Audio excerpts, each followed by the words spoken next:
শাখা কর্তৃক আয়োজিত বিক্ষোভ মিছিল পূর্ব সমাবেশের মহতরম সভাপতি প্রধান অতিথি শাইকে চরমনাই, কেন্দ্র এবং জেলা নেতৃবৃন্দ, সাংবাদিক বন্ধুগণ, সর্বস্তরের ভাইয়েরা, ছোটবেলার থেকে শুনে আসছি দুষ্টের দমন, শিষ্টের পালন। বাংলাদেশের চিত্র সম্পূর্ণ ভিন্ন হয়ে গেছে।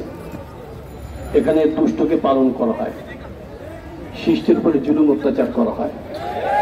যার প্রমাণ ফরিদপুরের মধুখালীর আমাদের দুইটা ছেলে শাহাদাত বরণ করলো, নির্মমভাবে তাদেরকে হত্যা করে পিটিয়ে দুনিয়া থেকে বিদায় করলো।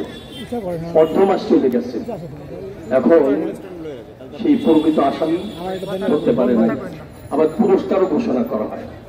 এখন তো আমাদের সন্দেহ, বিনা বিষয়ে তার কি অন্য কোনো দেশে চলে গেল নাকি, এরপর কি তারা পুরস্কার ঘোষণা করলো নাকি? আমরা তো পুরস্কার চাই না, আমরা চাই তাদের বিচার হোক। সেই দুই ভাইয়ের অভিভাবক দাঁড়ে দাঁড়ে ঘরে বিচার পাওয়ার জন্য শুধু আশ্বস্ত করা হয়, সান্ত্বনা বাণী শোনানো হয়। আমরা ওই মিষ্টি কথা শুনতে রাজি না, আর দেরি করতেও রাজি না। সবর অনেক করেছি, আর সবর করতে রাজি না। এদেশে তাওহীদি জনতা অনেক সবর করেছে।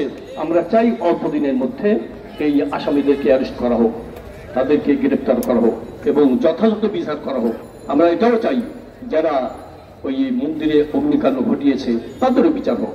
কিন্তু এরা দুই ভাই যে নির্মমভাবে হত্যার শিকার হলো, বিচার হবে না, আর এদেশের মোট চুপচাপ বসে থাকবে, এটা কিন্তু হবে না।